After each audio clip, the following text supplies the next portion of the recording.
Good evening, everyone, and I'm delighted to introduce Baroness Morris, Estelle, tonight, who I had the pleasure of getting to know a little bit during my time as Shadow Minister of State for Schools. But in preparation for this introduction, I thought I'd talk to some of Estelle's colleagues in Parliament who know her a lot better than I do, because I know that she is held in such huge and high esteem. So when I asked them what they thought of Estelle, responses that I got were, now, no need to look nervous at this point, frankly remarkable, and in a good way, Estelle, I promise. There were certain words that came up time and time again. Now, one of those words was respect, because of how they viewed Estelle's journey, the way that she conducted herself, and the impact that she had on young people across our country, starting her career as a teacher at Sydney Stringer School in Coventry, where she taught for 18 years before being elected to Parliament in 1992, appointed Schools Minister in 1997, promoted to Secretary of State for Education and Skills 4 years later, becoming the first former comprehensive school teacher to have that position, before being awarded a life peerage in 2005, a role she has served with commitment and dedication. Now, the second word that came up was integrity, a trait which you sadly don't see much in politics these days. As many of you will know, Estelle voluntarily stepped down as Education Secretary because she felt she could no longer do the job. Now, compare that with the dying days of Boris Johnson, when he desperately tried to cling on in power. We had peerages and knighthoods handed out like lollipops, and Peter Bone named Deputy Leader of the House, and 3 education secretaries in as many days. Now, in contrast, Estelle has always demonstrated an honour which politicians of this moment would do well to emulate, and a humility, which means she probably is finding this introduction a bit hard to listen to. In other words, which came up frequently, were kindness and love. Now, in fact, this is generally lovely. One of Estelle's colleagues said that she is the person in the House of Lords who teaches everyone about love, about being compassionate, about being caring, and she's the person they follow when they need a moral compass. Now, the final word that often came up was, of course, education. The field she has dedicated her life to, and the one which I have seen firsthand she is fiercely passionate and knowledgeable about. As well as being a minister and teacher, Estelle has probably had more jobs in education than Liz Truss has had bonkers ideas. And that's quite frankly saying something. So just to name a few, Estelle has been the Pro-Vice-Chancellor of the University of Sunderland, the Chair of the Children's Workforce Development Council, the President of the National Children's Bureau, and helped to establish the Association of Education Partnerships. Estelle has been awarded several honorary degrees, including as a Doctor of Education by Manchester Metropolitan University in recognition of her contribution to education, as well as many awards, which I won't embarrass Estelle by going into. In short, there are not many people more respected in our education system, more admired in our Parliament, and more worthy of being named an Honorary Patron of the National Education Museum. And I'm delighted to have Estelle with us this evening in Portsmouth. And as always, I'm really looking forward to hearing what she has to say this evening on what decades of school reform has taught us. So without further ado, everyone, please join me in welcoming Estelle Morris.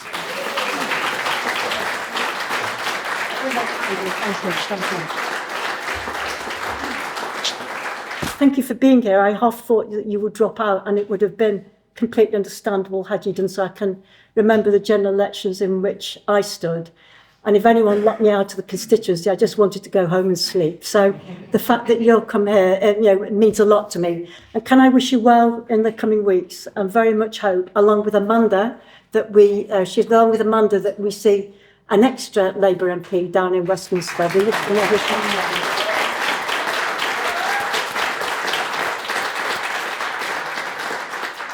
And it is a great privilege to be asked to do anything in Fred's name. And it's great to see Robin here as well. I was thinking about it, and life's funny, and I suppose this happens the older you get, that you see patterns in people you know and what happens to your life, and fancy that happening. Who would have thought 10 years later that would have happened? You'll all have done the same, but there's this theory, isn't it, that we each of us know the same 50 people and we all overlap. And then I think it's a good philosophy that I'd like some work to be done on, because I've known Fred personally for the last, 20 years, but when I think back, I've had two connections with Fred over many years.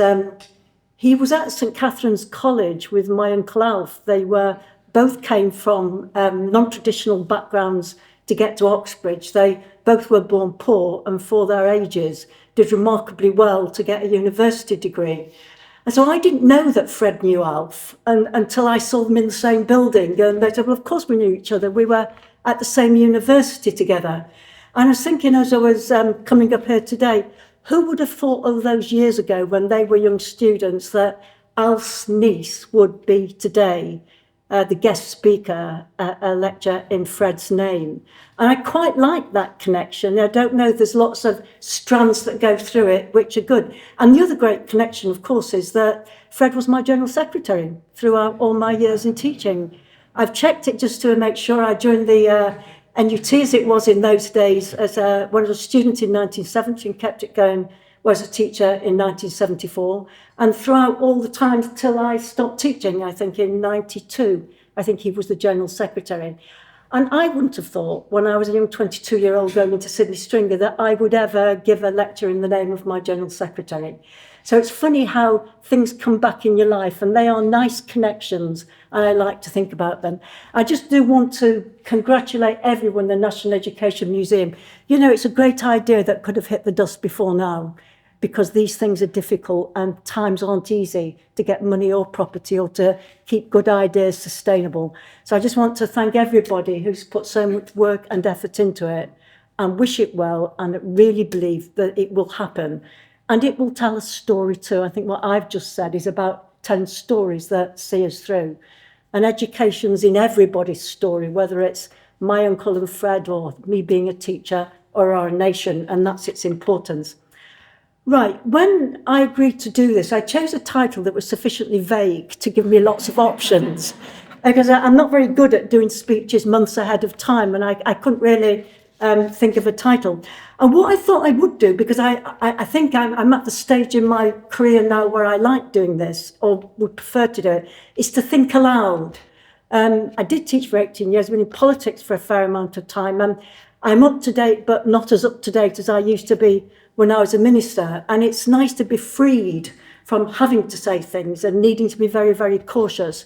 So I do tend to like to do speeches that think aloud, and that means I'm allowed to change my mind about what I've said by the end of the evening.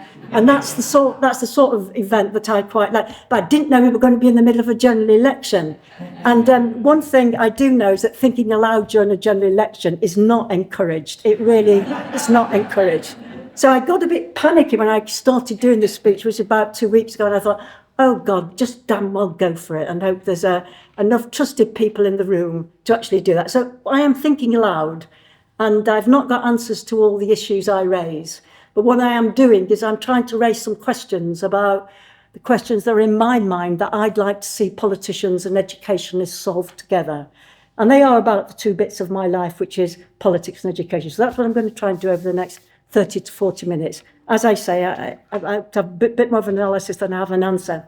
Right, it's always an important time for education, but I think we know in all our areas of the life, there's times when it is more important than others. It's a time of great change, and anyone involved in politics will know that there's general elections that are about not changing, and there's general elections that are about changing.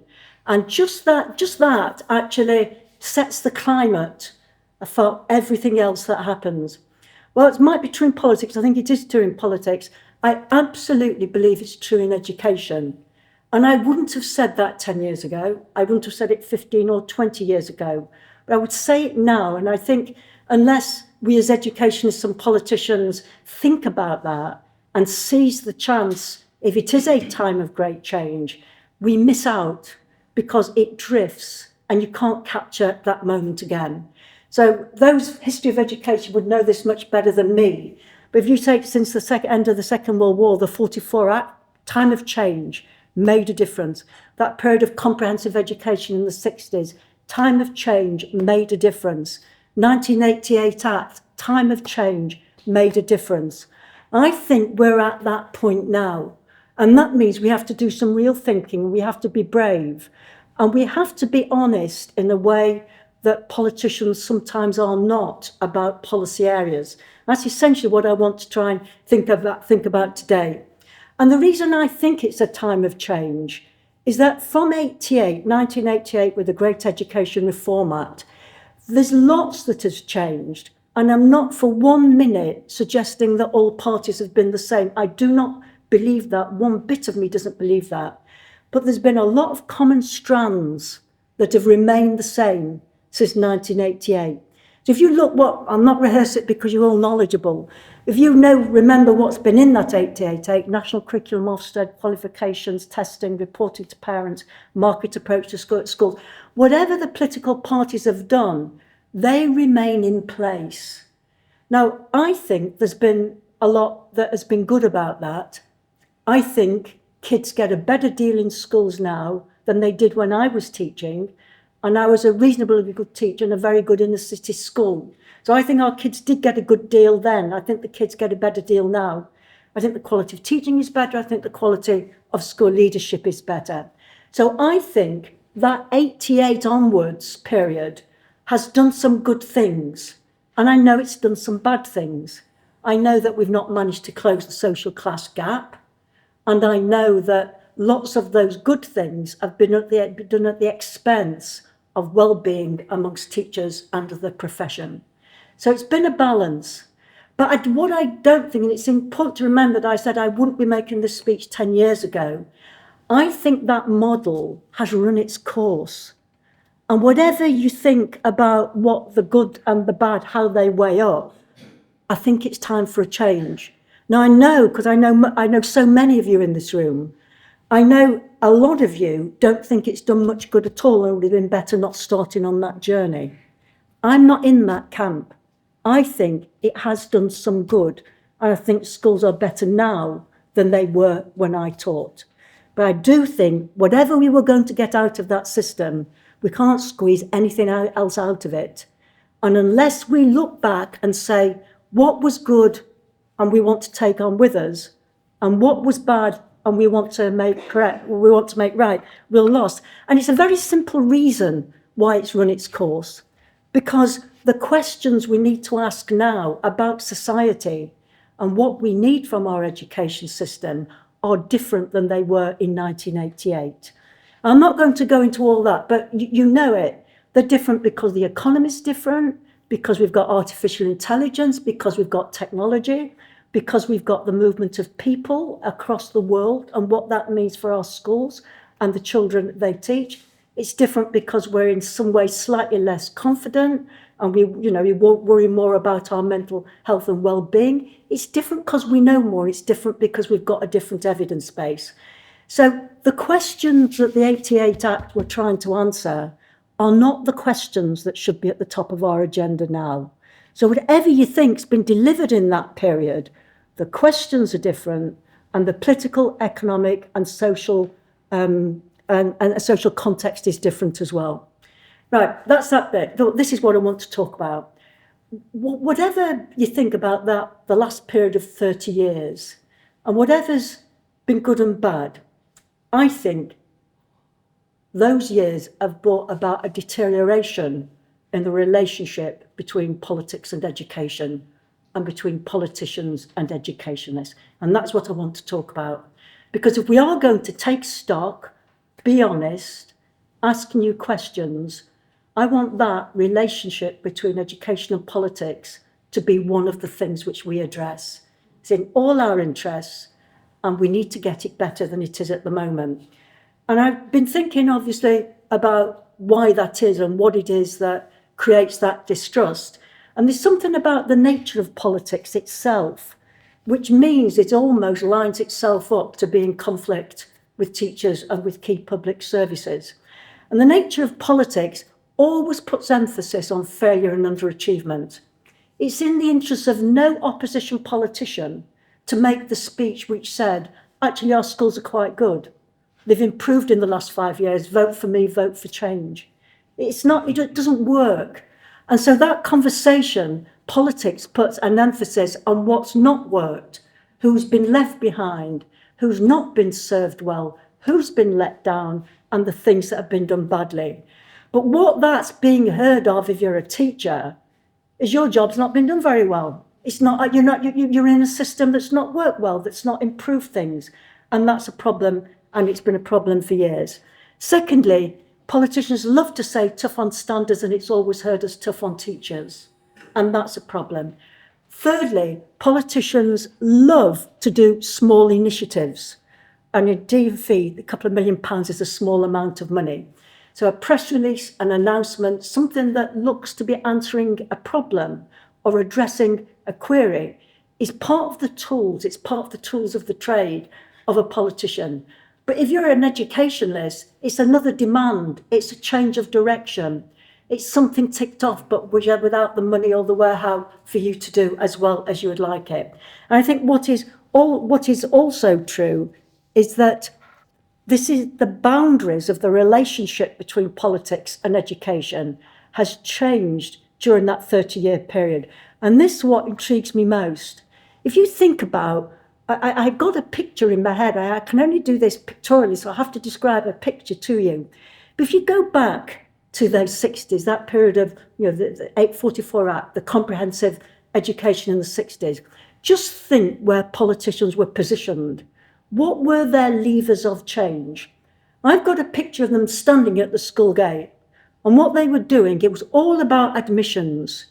It was all about, from the Labour Party's point of view, moving from selection to comprehensive.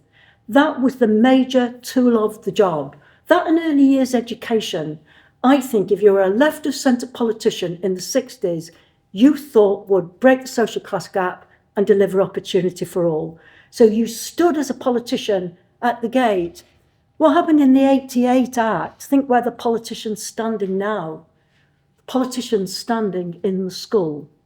So the politicians' levers for change are the national curriculum, what is taught, assessment of heads, how we hold teachers to account, publication of results, how we relate to parents, governing bodies, how governance is done. So the politician has moved from levers that kept them at the gate to actually putting them in the school. What happened in the 97 onwards, literacy hour, numeracy hour, the politicians in the classroom. So the levers the politicians are pulling then, 97 onwards, are how you should teach reading, how you should teach numeracy, how should you group your children. That's a mammoth change of relationship in 30 years.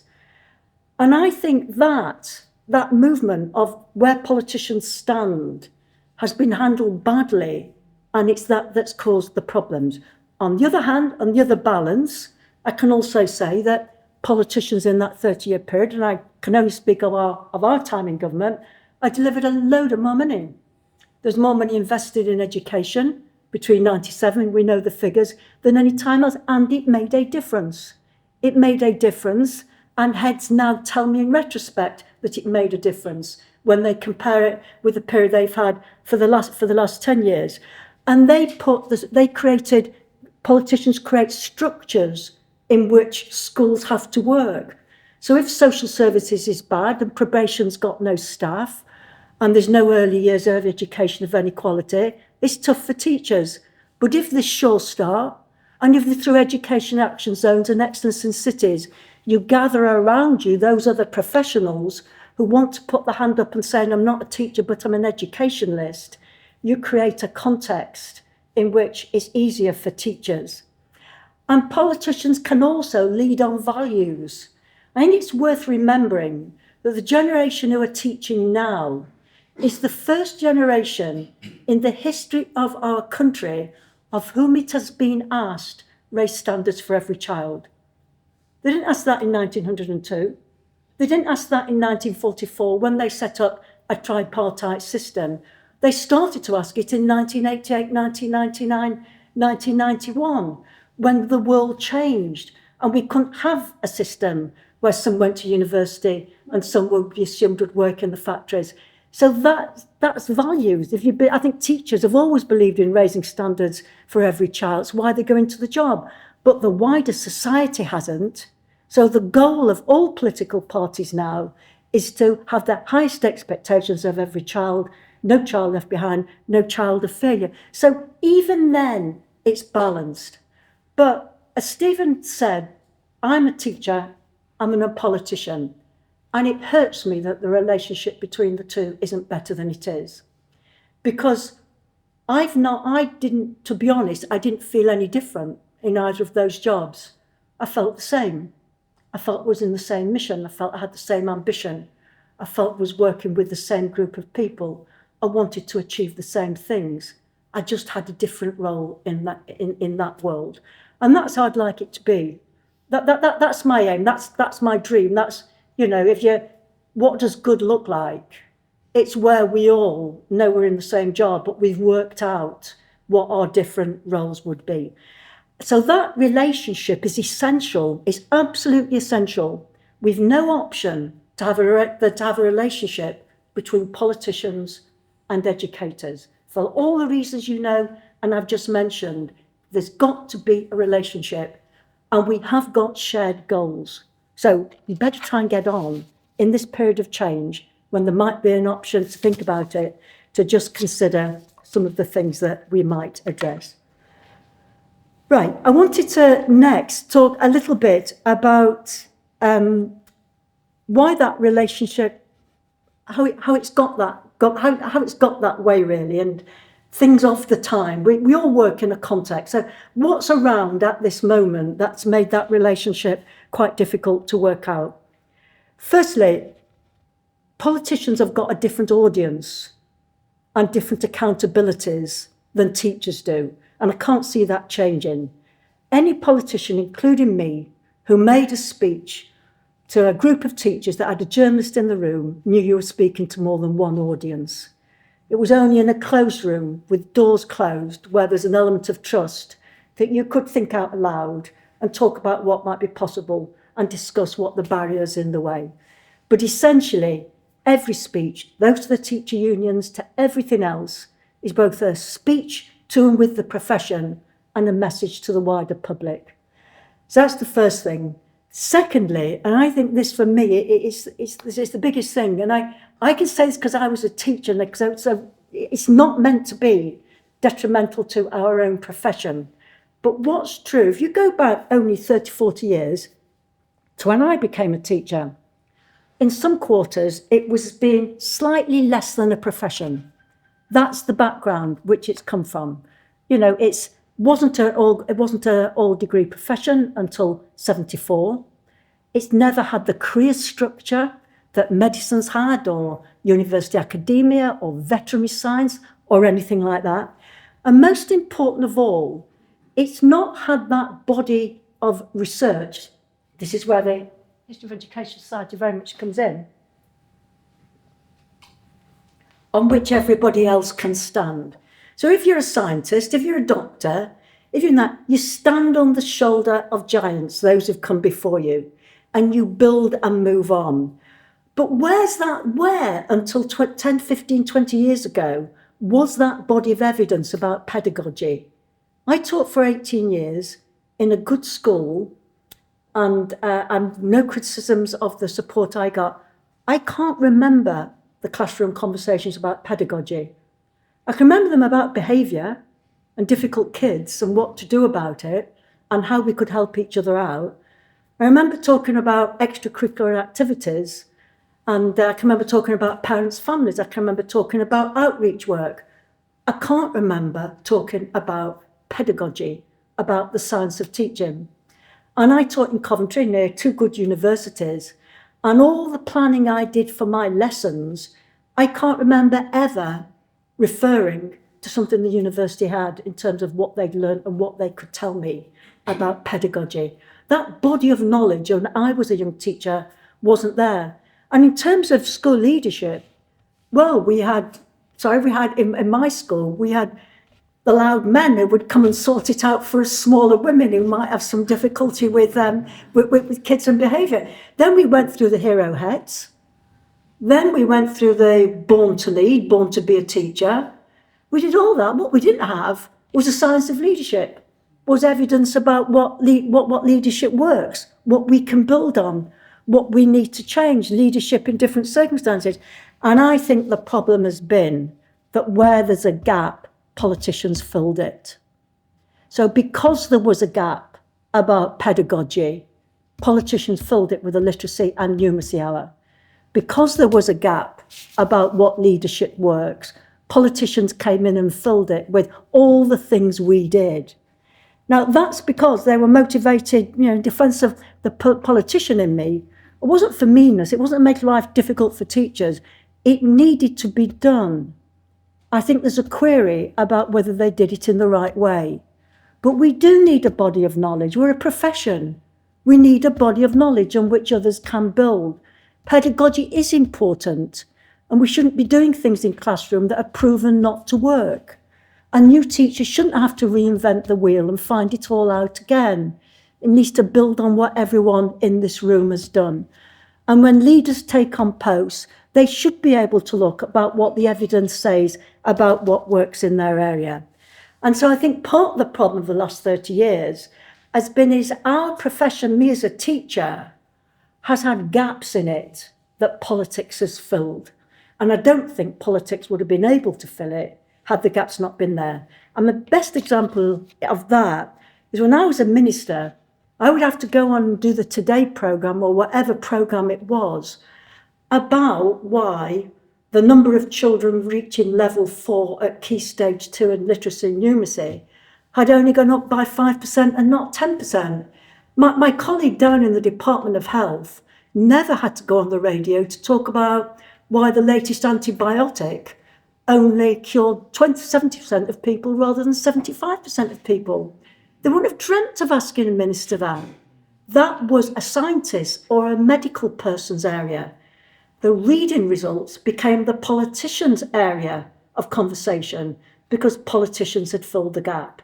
And I think it's got very messy. And just one more thing, which I think has been particularly difficult, is that the communication between politicians and schools is really, really difficult because there's 24,000 schools. I always think of our very good friend Tim Brickhouse, who I know was at this lecture last year, and because I was a Birmingham MP, so I was really lucky because and Tim, I became the MP, I think, a year before Tim started, or Tim became the CEO a year before I was elected. I can't remember, but we sort of landed there at the same time. And what we all know about Tim was his ability to relate to all schools. And with 400 to 500 schools in the city, he still managed to make every teacher feel that they mattered and feel that they were special, and he still communicated. That's really, really difficult with 24,000 teachers. And Tim did it again with the London Challenge. It's a conversation I never really had with him as to what you needed to do with 24,000 schools. You had to have a different thing, and we tried a lot. You try a letter to every school, and David Blunkett was the first person to do that. It always reads cold and dry and demanding, not warm and trusting and caring. It's very, very difficult to get that tone right. You can run around and do conferences. You can visit lots of schools. Most people don't see you. You can pick up the phone and ring ahead because they've had a tough time. And they might tell the neighbouring 6 schools, but it doesn't happen a lot. So when you've got 24,000 separate units, because we fragmented our system that much, you are communicating with 24,000 separate units. It's really, really difficult to have that camaraderie and that one-to-one relationship. So there's the dilemma. The politicians have placed themselves in the classroom, but can't work out a way of communicating with the teachers. If they'd not placed themselves in the classroom, they could communicate with the system, and that would have been easier. So there's a mismatch. I want to work with you. I want to tell you how to teach literacy and numeracy, but I really haven't quite worked out a way of communicating with 24,000 of you. And by the way, the other thing about that 24,000 is and this is a challenge for us all, I don't know another industry or enterprise or organisation in the country that needs 24,000 exceptional leaders. And yet what our evidence tells us and what we say all the time is that every school needs an outstanding leader. And we'll never get it because life's not like that. No one will ever get that because life's troughs and peaks. And yet we insist on building an education system that depends on having 24,000 exceptional leaders, but that's for another time. So what I think is that as part of this stock take of what went well in the last period of reform, what needs to progress, I want to put that, what was right about the relationship between education and politics, where should the boundaries be, what went wrong, and what should we do to make it right. I want that to be part of the discussion. And I have some ideas and I have some thoughts, but I don't have all the answers. So that's what I want to talk about in the last part of what I want to say. Now, look, there's some really clear dividing lines and this is the speech I would make if I was Shadow Secretary of State for Education, by the way. This is what I think we need to be talking about. And I'd say, I think, three things. I think it's three. Anyway, the first one is, I think there are some obvious, clear dividing lines. Politicians are responsible for making sure our schools are as well resourced as they possibly can be.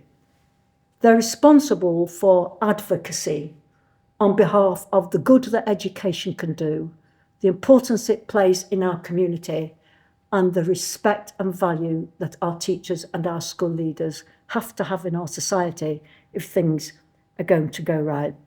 I think they're responsible for doing what they can to improve the status of the teaching profession. And I think Labour did quite a lot of that. Everything from it, it's difficult to think back now that no teacher was ever on the honours list before 97. And to be honest, I didn't think that was a big thing. I thought, well, that doesn't sound much. But it means a lot, doesn't it? It means a lot when people in their profession see their own recognised and rewarded by something, like it or not, is nationally accepted.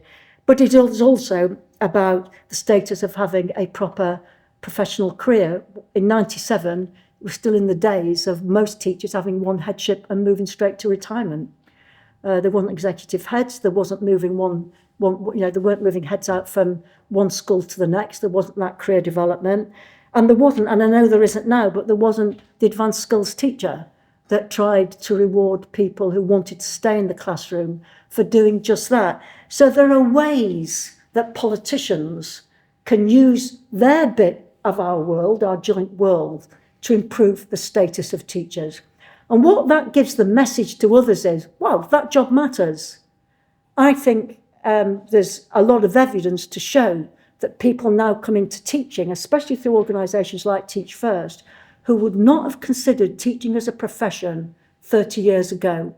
They wouldn't have thought it was of the status that they wanted, and lots of middle-class parents would have wanted their child to choose a different profession. And I don't believe that's true now. I think that status has changed a lot. And the infrastructure, they're also responsible for the infrastructure in which schools work. It goes back to enough social workers to support the kids, probation officers to work with the parents if that's needed, early years education to help everyone in preparation for school, and to reduce poverty, because poverty matters if we're to raise education standards. So that's what I've got as my list of things that it's politicians' job. They've got to resource the schools as best as they can. They are advocates for the importance of education in our society. They've got to play their role in raising the status of the profession, and they've got to do what they can as a government to get an infrastructure that supports what teachers are trying to do rather than makes life more difficult for them. if we are jointly to achieve their aims.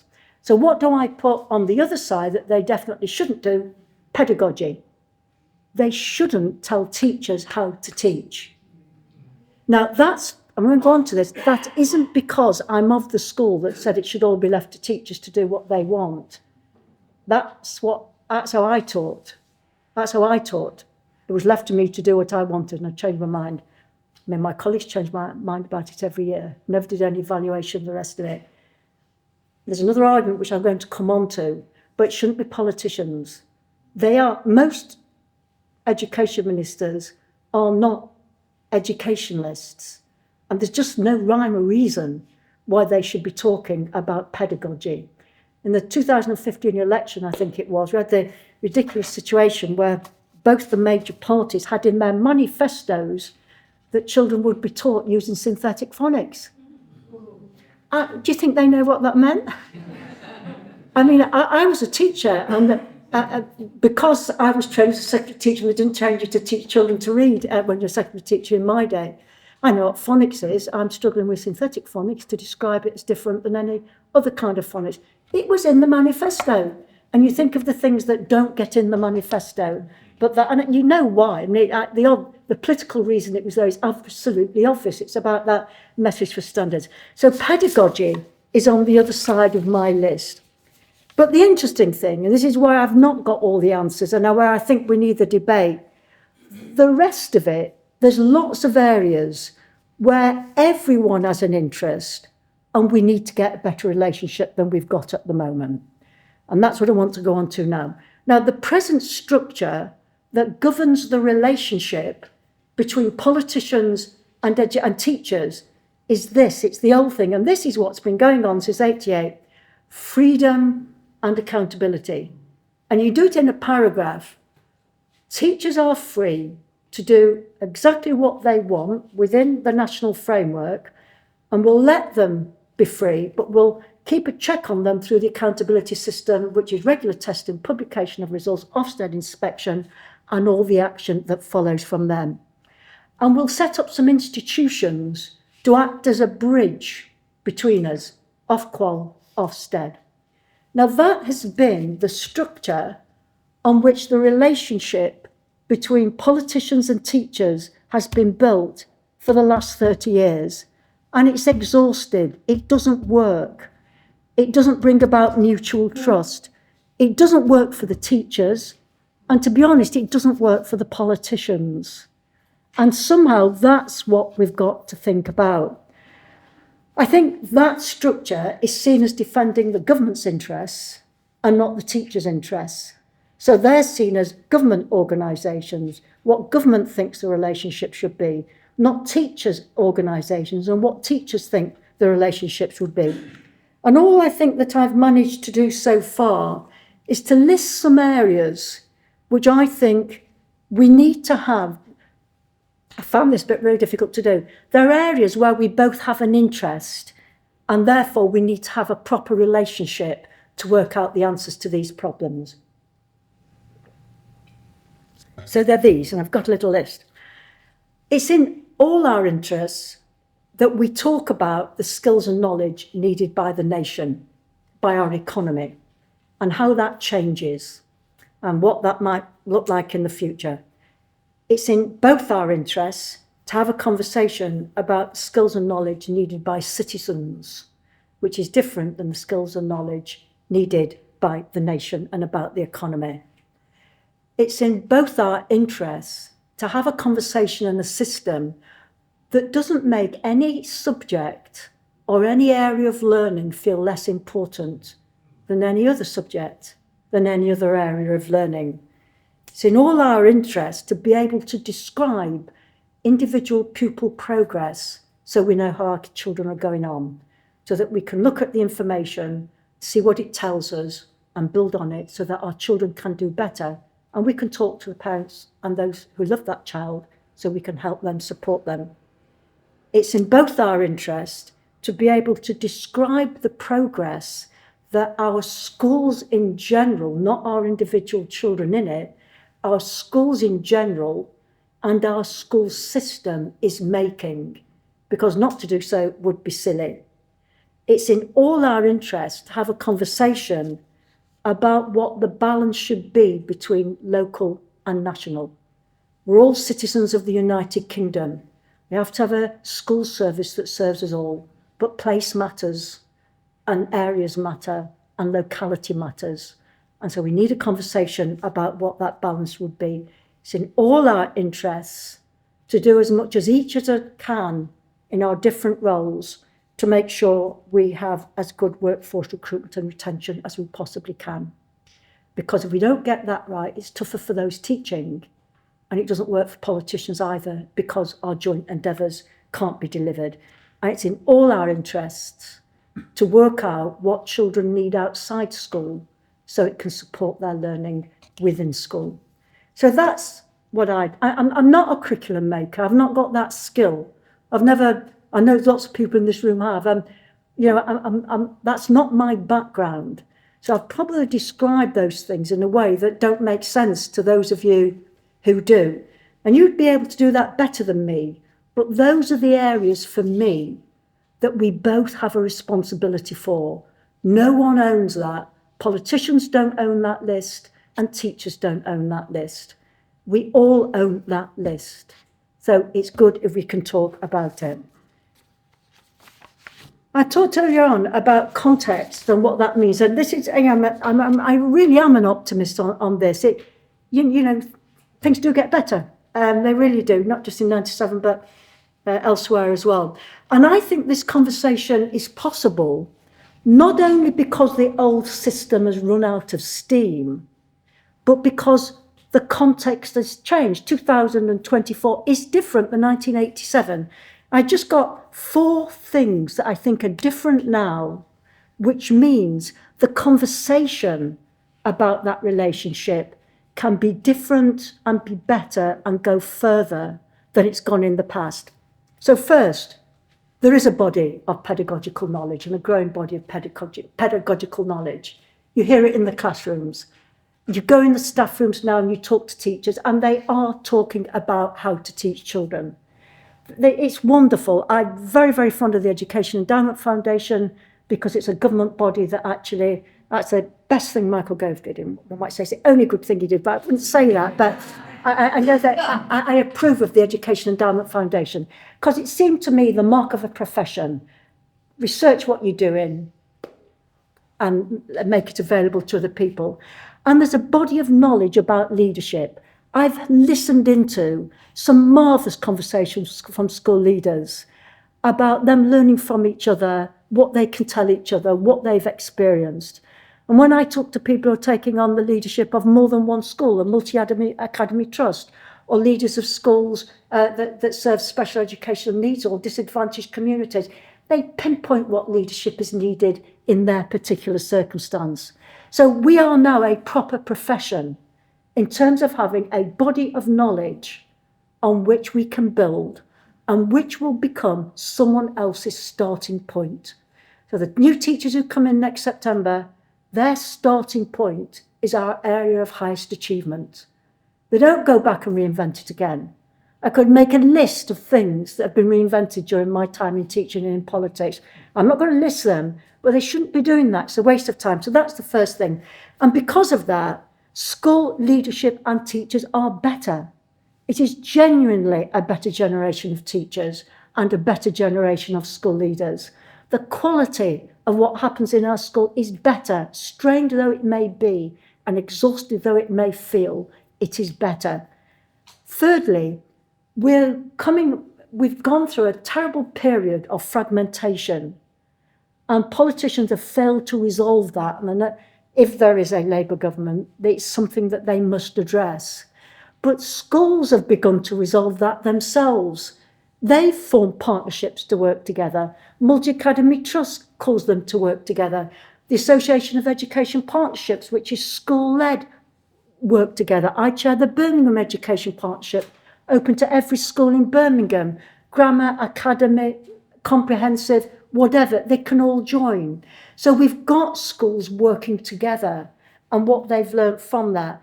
And really importantly, politics has changed because we've got more devolved regions and because we've got mayors. And I think that is a really important thing that we've not talked enough about yet. So that's my optimism. I think there's a conversation to be had. I think there's a job needs to be done about the relationship between politics and education. But I think the context, the tools of our trade, what's happening, the state of play is actually there to make it happen. We just need to seize the two. And the last bit I wanted to say is that I'm trying to think of a better word, but I can't, so it's the one I'm sticking with. And they are bridging organisations. They're called, their official job is quangos, but that's a terrible word. So they are bridges that are meant to join policy and practice, but they don't work. I don't think they work. And what tends to happen is that every new act that looks at either Ofsted or QCA Ofqual as it is now creates something that's almost identical, but just a bit different. And I think it needs some really radical change. So I want to talk about now, because I think the quality, if you said what words come to mind when you think of those bridges, it's checking, instructing, warning. And they're not trusting words. They're not partnership building words. And I think we need bridges that inform, that challenge, that support, almost that excite, that push, that stretch. And if the law could incorporate that and get bodies, bridging bodies that start like that, they wouldn't be easier, but they'd feel more us and not mine. Politicians, they're theirs. And we need these bridging organisations to be ours. And just a bit of optimism, just going through, trying to trace back to those areas I think need addressing. Accountability, I think we've made remarkable, let's do this very quickly. Accountability, which is not the same as measuring children's progress. I've deliberately kept those separate throughout my comments. Accountability, there is so much good thinking about this now. And I have to say, I think the NEU paper that was published, 6 months ago that Jim Knight chaired, was excellent, absolutely excellent. As someone who's always been a believer in Ofsted, I know many people in this room are also, and there's some sceptics, I thought it was excellent, could almost be lifted and put in place, and certainly be an area for discussion. Secondly, skills. I've been thinking about this, and what we always do, we always go straight to an employer-designed curriculum. And I'm not sure that's what we need. We might need employers to help with the curriculum, but that's not a bridging, that's a give it to them. It's a not share it with us. And I do wonder if we could float the idea of the equivalent of an Office for Budget Responsibility for skills. So what it would do is horizon scan about, I was thinking particularly in terms of science, so a horizon scan as to what the developments are, what the need for industry is, how it might change the economy, where the economic options might be. And do no more than that, as the OBR doesn't, but just feed that good data to those who are going to make the decision. And it would do it on regional economies as well, because place matters. So I see it as a scanner. I've not got but it's the Office for Budget Responsibility, Office for Skills Responsibility, I think I'll call that. The curriculum, the problem with the curriculum is we start off by writing it for every single subject. So we say, you do the English, you do the maths, then we'll talk about this. And at the end, we'll talk about art and music and sport and extracurricular activities. So I don't know what to do about this, curriculum and progress, sort of what children learn and how they're progressing. But my rules would be all the subjects have to sit around the same table and do it together. And they've got to discuss all subjects. And we should use the word describe rather than measure progress more than we do. Because the reason some of those subjects get left out is because they can't be measured, but they can all be described. So if you think of the school concert you saw last that you really loved, you can describe it. If you think of your son, your daughter, your grandson, granddaughter in a play, how brilliant they were, because they always are, you can describe it. You don't have to measure it. We do measure some things, but if it's measure and describe, we can all sit round the same table, all our subjects, and work that out together. And then we need something about meeting national and local needs. As I said I think having mayors and having devolved responsibility gives us a glorious opportunity to make that happen. They are stronger and more effective than many of the old local authorities were. That was my problem with the old local authorities. They weren't all doing a good enough job, and there's nothing to step in if they weren't. The schools just had to suffer. I taught for a very good local authority in Coventry. When I moved to Birmingham pre-Tim, it was not a good local authority, and I could see the difference in the schools, and that wasn't fair. It wasn't fair for the teachers, and it wasn't fair for the children and their parents. But I think if you look at the big figures who are taking on the mayor's roles now, to put education with them, and if we've got our Office of Skills Responsibility working at a regional level as them, I think where we get to somehow is a core of a national curriculum with regional curriculums built around them. And one of the sorry things of the last 30 years with the fragmentation is people have forgotten that place matters. And place does matter. I was educated in Manchester, I taught in Coventry, and I represented a constituency in Birmingham. And those are part of the things that have made me different. And I've been born in Hull, educated in Cornwall, and taught on Teesside. It's just different. And we know that place matters. And I think if we do that, I've not worked it out. So that's sort of where I got to with my own thinking. I just wanted to finish off with a story. It's an anecdote which is true, but it means a lot to me, really. It's sort of the thing that you need to remember. As I said, I taught in Sydney Stringer, which is an inner city school from 74 to 92. I was in John Lewis. You're all teachers, you're all used to meeting your ex-kids. And I was in John Lewis. I've seen him several times, and I'm not going to tell you the department, but he came and he says, Miss Morris, hello. So he's now, you can imagine, he's now early 50s. So it was a very multiracial school. He was Asian, first generation immigrant. So he's telling me he's a partner, he's a serious professional with John Lewis, and he's head of that floor. So he's done very, very well. And his son's at university, and he's done well. He's moved from Coventry to London, and he's proud of himself, and he's proud of what he achieves. And he's pleased to see me, and we have a nice chat.